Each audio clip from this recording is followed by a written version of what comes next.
اور نام لیا جب بھی آپ کا، نام لیا جب بھی آپ کا، میرے سارے کام ہو گئے، میرے سارے کام ہو گئے، ان کے جو غلام ہو گئے، وقت کے امام ہو گئے۔ اللہ تعالیٰ کی حمد و ثنا حضور جانے جانا جناب محمد مصطفیٰ صلی اللہ علیہ وسلم کی بارگاہ میں قسم میں ہدیہ درود و سلام نعت عرض کرنے کے بعد قابل احترام معزز و محتشم سامعین حاضرین کرام، دعا گو اللہ تعالیٰ آج کی اس محفل میں ہم سب کھانا اپنی بارگاہ میں قبول و مقبول فرمائے، اور اس محفل کو اللہ تعالیٰ ہمارے لیے ذریعہ نجات بنائے، اور ہم سب کو اللہ تعالیٰ اپنے محبوب کے ذکر کے صدقے دنیا و آخرت کی بھلائیاں عطا فرمائے۔ کچھ چیزیں وہ ہوتی ہیں جو بظاہر ہماری آنکھ دیکھتی ہے۔ ہمارے قبلہ حکیم صاحب رحمۃ اللہ تعالیٰ علیہ فرمایا کرتے تھے، یہ باتیں وہ ہیں، بڑی توجہ سے آپ نے سماعت کر لی ہیں۔ فرمایا کرتے تھے کوئی ایسا تلاش کرو جو آپ کو آپ کا اندر دکھائے۔ آئینہ ہے نا، وہ آپ کو ظاہر دکھائے گا، اندر نہیں دکھائے گا۔ فرماتے تھے کوئی ایسا تلاش کرو جو آپ کو آپ کا اندر دکھائے۔ اب یہ بات میں نے اس لیے کی ہے، میں آپ سب سے اگر سوال کروں گے کہ ہم کون ہیں تو آپ کہیں گے یار ہم انسان ہیں۔ ایک صوفی بزرگ ہوئے ہیں واصف علی واصف لاہور کے نا، تو ان سے پوچھا گیا، انہوں نے کہا جی انسان کسے کہا جاتا ہے؟ انسان کسے کہا جاتا ہے؟ اب ایک جواب تو یہ ہے کہ تو خود انسان ہے، یہی تو انسان ہے۔ لیکن آپ غور کیجئے گا کہ جواب کتنا حسین دیا۔ کہتے ہیں صحیح معنوں کے اندر انسان اسے کہا جاتا ہے جو مدینے والے سے پیار کرنے والا ہو۔ انسان اسے کہا جاتا ہے۔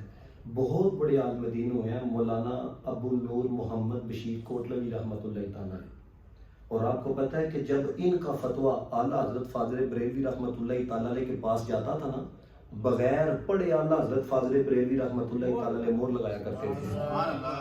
یعنی کہ معمولی شخصیت نہیں کہ آپ یہ کہیں کہ علامہ صاحب آپ نے بات کر دی ہے تو بات آپ نے کسی عام بندے کی سنا، بتا آپ کو یہ رہا ہوں کہ اعلیٰ حضرت فاضل بریلوی رحمۃ اللہ تعالیٰ علیہ کس سطح کے عالم دین ہے، یہ علماء سے پوچھیں، یہ محدثین سے پوچھیں، یہ شیوخ سے پوچھیں، تو بتا یہ رہا ہوں کہ اعلیٰ حضرت فاضل بریلوی رحمۃ اللہ تعالیٰ علیہ کی نظر کے اندر ہیں جن کا مقام یہ ہے کہ جب آپ کا فتویٰ جایا کرتا تھا تو بغیر پڑھے اعلیٰ حضرت فاضل بریلوی رحمۃ اللہ تعالیٰ علیہ مہر لگایا کرتے تھے، اور خلافت بھی ہے ان کو اعلیٰ حضرت فاضل بریلوی رحمۃ اللہ تعالیٰ علیہ کی طرف سے۔ یہ جملے آپ سننا، پھر آپ محسوس کرنا کہ واقعی بندہ عالم بھی ہو، نگاہ والا بھی ہو تو کہاں تک بولتا ہے۔ آپ کہا کرتے تھے بندہ رب نے بنایا ہے۔ یہ بندہ اس جملے کو جتنا محسوس کرے گا نا آپ پر اتنا اثر نظر آئے گا۔ توجہ سے سننا یہ جملہ، فرمایا کرتے تھے بندہ رب نے بنایا ہے لیکن بندے کو انسان مصطفیٰ نے بنایا ہے۔ بندہ رب نے بنایا ہے لیکن بندے کو انسان مصطفیٰ نے بنایا ہے۔ لیکن یاد رکھیں ایسے انسان تلاش کرنا اور ایسے انسانوں کا مل جانا آج کے وقت کے اندر بڑا مشکل کام ہے۔ قبلہ کی صاحب فرمایا کرتے تھے صاحب سب کا ایک ہے، صاحب سب کا ایک ہے، صاحب کا کوئی ایک ہے۔ صاحب کا کوئی ایک ہے، صاحب سب کا ایک ہے، صاحب کا کوئی ایک ہے۔ پھر آپ نے تلاش کیا ہزاروں کے اندر مل جائے، لیکن نگاہ والے کو نہیں ملا۔ لاکھوں کے اندر مل جائے لیکن نکاح والے کو نہیں ملا، تو پھر آخر میں لکھتے کیا ہیں؟ کہتے ہیں صاحب سب کا ایک ہے، صاحب کا کوئی ایک ہے، ہزاروں میں نہیں، لاکھوں میں نہیں، کروڑوں میں کوئی ایک ہے، کروڑوں میں کوئی ایک ہے۔ وہ جو ایک ہے نا، اس کی تلاش کرنے کے لیے تھوڑی کوشش اور محنت کرنی پڑتی ہے۔ اب دیکھیں، جس طرح میں نے پہلے کہا نا کہ ایک ظاہر ہے جو ہم دیکھ لیتے ہیں۔ مولانا روم رحمۃ اللہ تعالیٰ نے آپ نے مثنوی کے اندر لکھا، فرماتے ہیں مولانا روم کو اگر آپ پڑھیں نا تو ایسے ایسے نتیجے آپ نے لکھے ہیں واقعات کو ذکر کر کے کہ بس اوقات ایک واقعہ پڑھ کے بندہ کہتا ہے کہ یار بہت بڑا سبق حاصل ہو گیا ہے، مثنوی کو بند کر دیا جائے، یعنی ایک واقعے سے بہت بڑا سبق مل جاتا ہے۔ فرماتے ہیں سورج نکلا ہوا تھا اور سورج ہی کی روشنی کے اندر ایک شخص چراغ جلا کے نا تو وہ کسی چیز کو تلاش کر رہا تھا۔ اب مجھے بتائیں، باہر سورج نکلا ہوا ہو اور آپ اپنی گاڑی کی لائٹیں جلا کے جا رہے ہوں تو کیا کہا جاتا ہے کہ بند کر لو؟ کیا سورج کی روشنی کافی نہیں ہے کہ تم نے گاڑی کی لائٹیں جلائی ہوئی ہیں؟ تو اسی طرح باہر سورج کی روشنی ہے اور اس نے ہاتھ کے اندر چراغ لیا ہوا ہے، کبھی ادھر جا کے کوئی چیز تلاش کرتا ہے، کبھی ادھر جا کے کوئی چیز تلاش کرتا ہے۔ تو ایک شخص نے جب اس کے عمل کو دیکھا نا تو اس نے کہا کہ یہ تم کیا تلاش کر رہے ہو کہ جو تمہیں سورج کی روشنی کے اندر نظر نہیں آیا اور تم نے اوپر سے چراغ بھی جلا لیا۔ اب بظاہر اس عمل کو دیکھا جائے تو بندہ سمجھے گا یار یہ بندے کے اندر عقل نہیں ہے، یہ بندہ کو بیوقوف ہے، لیکن اگلے سے پوچھ لینا چاہیے کہ بھائی کیوں تلاش کر رہے ہو سکتا ہے تمہیں کوئی سبق مل جائے کہ تم فتویٰ لگا کے چلے جاؤ۔ پوچھ لینا چاہیے اگلے سے کہ بھائی ایسا عمل کیوں کر رہے ہو، وجہ کیا ہے، ریزن کیا ہے۔ اب اس نے پوچھا، اس نے کہا کیا وجہ ہے، کیا سورج کی روشنی کافی نہیں ہے کہ تم نے چراغ جلا لیا ہے پھر کوئی چیز تلاش کر رہے ہو؟ اس نے کہا کہ جو چیز میں تلاش کر رہا ہوں وہ مجھے سورج کی روشنی کے اندر نہیں ملی، اس لیے تو میں نے چراغ جلایا ہے، اس لیے چراغ کی روشنی کے ساتھ تلاش کر رہا ہوں کہ ہو سکتا ہے کہ جو چیز اس روشنی کے اندر نہیں ملی اس روشنی کو جلا کے مجھے مل جائے۔ اس نے پوچھا، اس نے کہا پھر کون سی چیز تم تلاش کر رہے ہو جو سورج کی روشنی کے اندر نہیں ملی تو تم نے چراغ جلا دیا؟ اس نے کہا بات یہ ہے میں انسان تلاش کر رہا ہوں۔ تو اس نے کہا یہ جو اتنے لوگ پھر رہے ہیں یہ انسان نہیں ہے؟ اس نے کہا یہ لوگ ہیں، انسان کہیں تو کہیں نظر آتے ہیں۔ صحیح آپ کو بات بتا رہا، وہ پنجابی کے شاعر ہیں نا شاکر صاحب، انہوں نے ایک جملہ لکھا تھا، کہتے تھے خالق روزی اتھوں دیندا جتھوں وہم و گمان نہیں ہوندا، خالق روزی اتھوں دیندا جتھوں وہم و گمان نہیں ہوندا، بندے ہزاراں لکھاں شاکر ہر بندہ انسان نہیں ہوتا۔ کیونکہ جو انسان ہوگا نا وہ دوسرے کو نفع پہنچانے والا ہوتا ہے، جو انسان ہوگا نا وہ دوسرے کے درد کو محسوس کرنے والا ہوتا ہے، جو انسان ہوگا نا اس کے اندر انسانیت ہوگی ہے، حیوانیت نہیں ہوگی ہے۔ اب آپ کو خود اس چیز کا تجربہ ہوگا، بس اوقات انسان ایسا عمل کرتا ہے کہ آپ کہنے پہ مجبور ہو جاتے ہیں تم انسان ہو یا جانور ہو۔ کیوں؟ کیونکہ وہ انسان تو ہے لیکن اس کے اندر انسانیت نہیں ہے، اس لیے تم نے اس کی نسبت حیوان کی طرف کر دی ہے۔ مولانا روم رحمت اللہ تعالیٰ نے آپ نے پھر مثنوی کی ایک دوسری جگہ کے اوپر ایک بڑی سونی مثال دی ہے۔ فرماتے ہیں دو چڑیاں وہ ٹہنی کے اوپر بیٹھی ہوئی تھی ہے اور سامنے سے نا شکاری آ گیا۔ اب ایک چڑیا کو تو پتا تھا کہ اس نے تیر نکالنا ہے اور شکار کرنا ہے، تو اس نے نا اپنی دوسری چڑیا سے کہا، اس نے کہا یہ بھی تیر نکالے گا شکار کرے گا لہذا دونوں اڑ جاتی ہیں۔ اب مجھے اپنے ایمان سے بتائیں ہمیں جس طرح کا اللہ تعالیٰ نے بنایا ہے، ہم کون ہیں؟ اشرف المخلوقات۔ ہماری ظاہری حالت دیکھ کے کوئی کہہ سکتا ہے کہ یار یہ بندہ کسی کو قتل کرے؟ ظاہری کیفیت دیکھیں کہ عقل بھی اللہ تعالیٰ نے عطا کی ہے، سمجھ عطا کی ہے، شعور عطا کیا ہے۔ ذہنی کیفیت آپ ہم دیکھیں کہ اللہ تعالیٰ نے ہمیں کیسا بنایا ہے۔ اور کبھی اس کے اوپر بھی ایک موضوع لے کے آئیں گے، کتنی سونی ہماری تخلیق کی ہے۔ الذی خلقک فسواک فعدلک۔ یہ جو بس اوقات بندہ کہتا ہے نا کاش میرا رنگ سفید ہوگا، تو میں کہتا ہوں کبھی آپ آئینے کے سامنے جا کے نا تصور کرو کہ آپ کا رنگ سفید ہے تو یقین کرو آپ اچھے نہیں لگو گے. کبھی آپ اندازہ کر کے بھائی اس نے بنایا ہے، اس سے زیادہ کاریگر کون ہے؟ دیکھو نا یہ آپ کا نوز ہے. آپ کبھی تصور کر کے آپ دیکھ لیں کہ یار فلاں کی نوز بڑی خوبصورت ہے، وہ مجھے لگی تو آپ کبھی دیکھیے گا کہ وہ لگ گئی ہے، پھر اپنے آپ کو دیکھیے گا آپ نہیں سونے لگے ہوئے. کیسا اس نے سنوارا ہے. الذی خلقک فسواک فعدلک فی ای صورت ما شاء رکبک. تو کہتے ہیں وہ جس کو پتا تھا نا اس نے شکار کرنا ہے وہ تو اڑ گئی ہے، وہ دوسری بیٹھی گئی، اس نے تیر نکالا، لگایا، شکار کر لیا.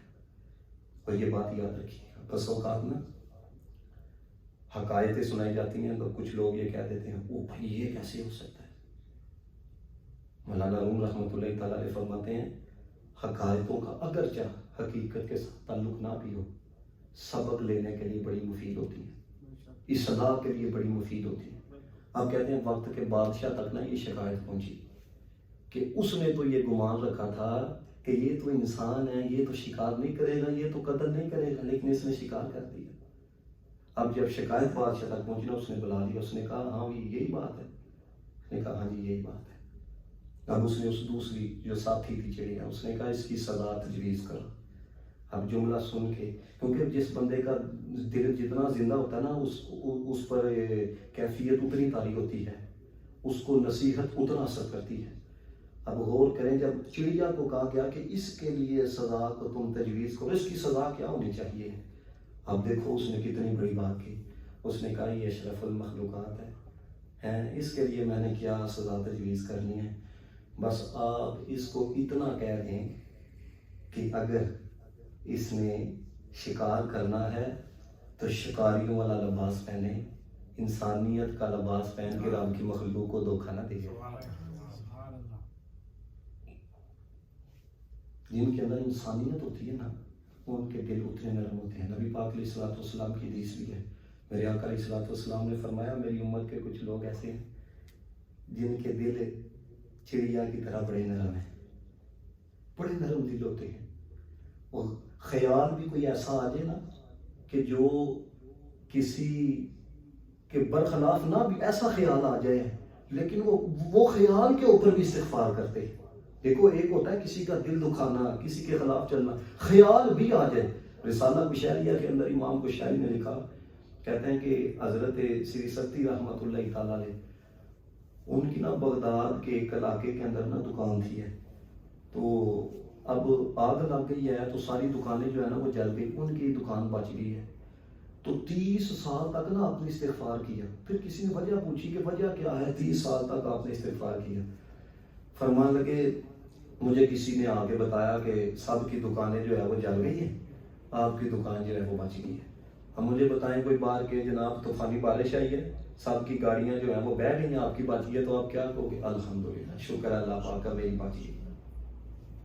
ایک یہ ہے کیفیت. لیکن صوفیاء کی کیفیت کیا ہوتی ہے؟ حضرت سری سکتی کہنے لگے جب اس نے بتایا کہ آپ کی دکان بچ گئی ہے تو بے ساختہ زبان سے نکلا الحمدللہ، شکر ہے اللہ کا کہ ساری دکانیں جل گئی ہیں، میری بچ گئی ہے. کہتے ہیں پھر خیال آیا او سری سکتی، تم نے اپنے نفع کو دیکھا ہے، دوسرے مسلمانوں کا اتنا نقصان ہوا ہے، خیال کوئی نہیں. کہتے ہیں بس اسی وجہ سے 30 سال ہو گئے، رب کی بارگاہ میں معافی مانگ رہا ہوں، میرے اللہ مجھے معاف کر دے. وہ کس مقام پہ تھے، ہم کس مقام پہ. اور یہاں پر حضرت خیال تو دور کی بات ہے، ہم اگلے بندے کی عزت کا بیڑا غرق کر کے رکھ دیتے ہیں، بیڑا غرق کر کے رکھ دیتے ہیں. پھر وہ کہتے ہیں یار وہ کیا کریں. کل انشاءاللہ جمعے کی نشست کے اندر اس کے اوپر کلام ہوگا ہے، آپ لازمی تشریف لے کے آئیے گا. لیکن آپ کو بتا ہی رہا ہوں، نبی پاک علیہ الصلوۃ والسلام کی حدیث کا مفہوم، حدیث میں نے پڑھی، فرمایا بس اوقات حضرت انسان کسی گناہ کو بڑا معمولی سمجھتا ہے، لیکن وہ اللہ کی ناراضگی کا سبب بنتا ہے، اللہ تعالیٰ اس کے سارے عملوں کو غرق کر دیتا ہے. یہ رسول اللہ علیہ الصلوۃ والسلام کی حدیث کا مفہوم آپ کو بتا رہا ہوں. علامہ ابن جوزی نے کتاب لکھی ہے بحر الدموع، آنسوؤں کا دریا. اس کے اندر انہوں نے ایک واقعہ نقل کیا. کہتے ہیں کہ ایک بغداد کے اندر عالم دین تھے، اور آپ اندازہ کریں کہ کتنا بڑا عالم ہوگا کہ دور دراز سے طلباء پڑھنے کے لیے آیا کرتے تھے، علم کی پیاس بجھانے کے لیے اس عالم دین کے پاس آیا کرتے تھے۔ تو کہتے ہیں ان کا نا ارادہ بنا میں نے حج کرنے کے لیے جانا ہے، اپنے طلباء کو بھی انہوں نے ذہن دیا، طلباء بھی تیار ہو گئے۔ کہتے ہیں کہ جب نکلے نا حج کرنے کے لیے، گرمی کی شدت بہت تھی۔ کہتے ہیں رستے کے اندر نا گرجا گھر آ گیا، تو اس کی دیوار کا نا سایہ تھا۔ طلباء کہنے لگے گرمی کی شدت بہت ہے تو ہم یہاں پہ تھوڑا آرام کر لیتے ہیں، جب تھوڑا سا موسم ٹھنڈا ہو جائے گا پھر ہم چل نکلیں گے۔ انہوں نے کہا ٹھیک ہے، اب رات کا وقت ہے۔ اب طلباء سو گئے ہیں۔ اس عالم دین کے دل کے اندر یہ بات آئی، چلو تمہیں تو نیند نہیں آئی، تم قیام کر لو۔ اب یہ وضو کرنے کے لیے نا پانی کی تلاش کے اندر نکلا۔ اب کیا تھا، پانی تلاش کر رہا ہے گرجے کے ارد گرد نا، تو گرجے کے اوپر ایک خوبصورت لڑکی کے اوپر نظر پڑ گئی ہے۔ وہ نظر پڑی، حضرت نگاہ خراب ہو گئی۔ تو اقبال نے تو کیا، خرد نے کہہ بھی دیا لا الہ تو کیا حاصل، دل و نگاہ مسلمان نہیں تو کچھ بھی نہیں ہے۔ اب کیا تھا، وہ دل آ گیا۔ اب وہ قیام کا تصور نکلا، وضو کا تصور نکلا۔ اس نے نا وہ گرجے کے ساتھ جو دروازہ تھا نا اس پہ دستک دی، وہ پادری باہر آیا۔ اس نے کہا جی آپ کون ہو؟ اس نے کہا جی میں فلاں فلاں بن فلاں۔ اس نے کہا اچھا وہ جو مسلمانوں کا بہت بڑا عالم دین ہے، آپ فقیہ ہو؟ کہا جی کیا وجہ؟ انہوں نے کہا جی چھت کے اوپر جو لڑکی تھی اس پر دل آ گیا، میں اسے شادی کرنا چاہتا ہوں۔ تب اس پادری نے کہا ہمارے مذہب کے اندر یہ تو جائز ہی نہیں ہے، اور میں نے تو یہ پکا ارادہ کیا ہوا ہے، یہ وعدہ کیا ہوا ہے، یہ عہد کیا ہوا ہے اپنے ساتھ کہ اپنی لڑکی کی مرضی کے ساتھ اس کی شادی کروانی ہے، لیکن ہاں اگر ہمارے مذہب کے اندر جائز ہوتا تو میں تمہاری شادی کروا دیتا، لیکن ہاں چلو میں اپنی بیٹی سے پوچھ لیتا ہوں، وہ مانتی ہے تو میں کروا دیتا ہوں۔ بڑی توجہ سے سننا یہ بات۔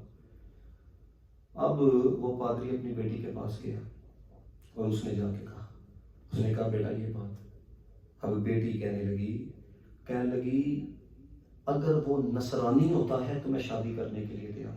کون ہے؟ عالم دین ہے۔ کون ہے جس کے پاس سینکڑوں طلباء علم کی پیاس بجھانے کے لیے آتے ہیں۔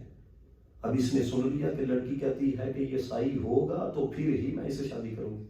اس نے پیچھے سے آواز لگا کے کہا، اس نے کہا میں نصرانی ہونے کے لیے تیار ہوں۔ اب طلباء سوئے ہوئے ہیں، یہ نصرانی ہو گیا۔ اب جب شادی ہو گئی تو لڑکی کہنے لگی، جو نصرانی تھی وہ کہنے لگی کہ یہ بڑی شان و شوکت والی شادی ہے، یہ معمولی شادی نہیں، مہر کے طور پہ تمہیں ایک اور کام کرنا ہوگا۔ میں کہا وہ کیا ہے؟ اس نے کہا یہ جو ڈنڈا تم نے پکڑا ہوا ہے نا، جس کے ساتھ تم خطبہ دیتے ہو منبر پہ کھڑے ہو کے، حق مہر یہ ہے کہ اس ڈنڈے کے ساتھ 1 سال تم نے خنزیروں کو چڑھانا ہے۔ علامہ ابن جوزی نے یہ بات لکھی ہے، 1 سال تم نے خنزیروں کو چڑھانا ہے۔ اس نے کہا ٹھیک ہے، بس تم اپنی صورت کو میری نظروں کے سامنے سے گم نہ کرنا۔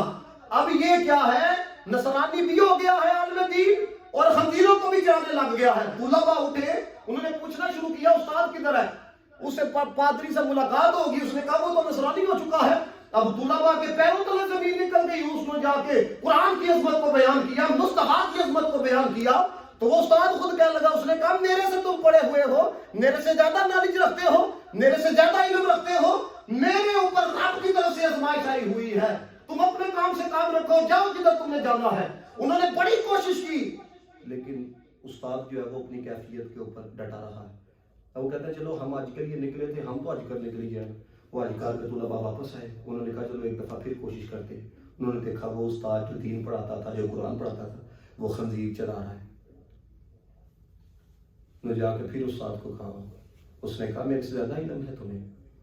پھر طلباء جو ہے نا وہ مایوس ہوتے ہوئے نا اپنے شہر کی طرف چل نکلے۔ وہ کہتے ہیں ابھی ہم تھوڑا سی دور گئے تھے، پیچھے سے یہ ہمارا استاد دوڑتا ہوا آیا اور آ کے کیا کہتا ہے، اشہد ان لا الہ الا اللہ و اشہد ان محمد عبدہ و رسولہ۔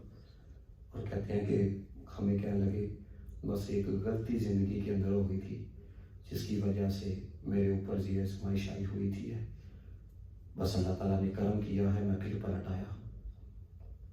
کہتے ہیں پھر جب استاد پھر دوبارہ شہر میں آئے نا، پہلے سے زیادہ عبادت کرتے ہوئے دیکھا، پہلے سے زیادہ عبادت کے اندر ہم نے اپنے استاد کو مصروف دیکھا۔ کہتے ہیں چند دن گزرے، ایک عورت آئی، آ کے کہنے لگی میں آپ کے استاد سے ملنا چاہتی ہوں اور میں کلمہ پڑھنا چاہتی ہوں. کہتے ہیں استاد کو بتایا گیا, استاد نے کہا جی آنے کی اجازت دی جائے. اب وہی لڑکی تھی جس نے کہا تھا یہ نصرانی ہوگا تو پھر میں شادی کروں گی. اب جب وہ آ گئی اور آ کے اس نے جب یہ کہا کہ میں اس لیے آئی ہوں کہ کلمہ پڑھنا ہے, اس نے کہا تم نے تو شادی ہی اس شرط کے اوپر کی تھی, نکاح ہی اس شرط پر کیا تھا میرے ساتھ کہ یہ نصرانی ہوگا, تو اب تم خود کلمہ پڑھنے کے لیے آ گئے ہو. اس بات پہ سب کہنا سبحان اللہ.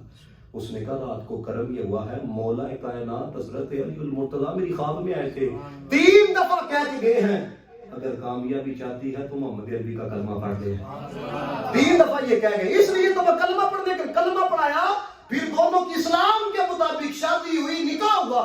اب طلباء کہتے ہیں ہمارے دل کے اندر یہ بات آئی, استاد سے پوچھے تو صحیح کہ استاد کی غلطی کون سی ہوگی تھی کہ آپ کو نصرانیت کی طرف جانا پڑا, غلطی کون سی ہوگی تھی؟ 1 سال اتنی بڑی آزمائش آئی کہ خنزیر چرانے پر لگ پڑے. اب سننا ذرا, کہنے لگی وجہ یہ تھی ایک دفعہ میں گزرا تھا تو مجھے بھی اپنے علم کے اوپر بڑا مان تھا, مجھے بھی ذرا اپنی کیفیت کے اوپر بڑا مان تھا, میرے اتنے طلباء, میں اتنا بڑا عالم. کہتے ہیں ایک نصرانی جو ہے نا وہ دوڑتا ہوا آیا میرے ساتھ لپٹ گیا, میں نے اس کا دور کیا, میں نے کہا تمہیں پتا تم کون ہو؟ میں تم سے بہتر ہوں. کہتے ہیں بس اتنا کہا کہ میں تم سے بہتر ہوں, اس کو بات پسند نہیں آئی, میں نصرانی ہو گیا. چند دن گزرے, اللہ تعالیٰ نے اس کو اسلام کی دولت عطا فرمائی, وہ عبادت کے اندر مصروف ہو گیا. بس اس وجہ سے اس مجھے ساری آزمائش کے اندر مبتلا کیا گیا. یہی چیز ہے, یہ بات یاد رکھیے گا. کسی بھی, یہ اس لیے آپ کو باتیں بتا رہا ہوں, میری کوشش ہوگی انشاءاللہ آئندہ جو جمعرات ہوگی نا تو ایک سلسلہ شروع کریں گے جس کے اندر مختصر نشست ہوگی, لیکن اس سلسلے کا آغاز اس عنوان سے کریں گے انشاءاللہ 4-5 مہینے وہ نشستیں چلتی رہیں گی, باطنی بیماریوں کا علاج. اور یہ ہمیشہ بات یاد رکھیے گا, میں نے پہلے بھی آپ کو ایک دن کہا تھا, کبھی آپ نے یہ نہیں سوچنا ہم 10 بیٹھے ہیں, 12 بیٹھے ہیں, 14 بیٹھے ہیں, آپ میں سے ایک بندہ بھی سور گیا نا, مولا کائنات نے فرمایا علی تیری نبی پاک نے حضرت علی سے فرمایا علی تیری وجہ سے اگر ایک بندہ سدھر جاتا ہے تو اللہ کی راہ میں کئی اونٹ دینے سے بہتر ہے. سبحان اللہ. تو آپ نے یہ بالکل کسی کو دعوت دیں یار آپ آئیں نشست کے اندر, ٹھیک ہے, کوئی آ جاتا ہے فابی, کوئی نہیں بھی آتا, دعا کریں کہ یا اللہ اس کو بھی اپنے گھر میں آنے کی توفیق عطا فرمائے. تو اس لیے آپ کو اب ہم انسان ہیں, اشرف المخلوقات ہیں, نبی پاک علیہ السلام کے غلام, اپنے اندر انسانیت کا درد پیدا کریں, درد پیدا کریں. اللہ تعالیٰ عمل کی توفیق عطا فرمائے. وآخر دعوانا الحمدللہ. جزاکم اللہ خیرا.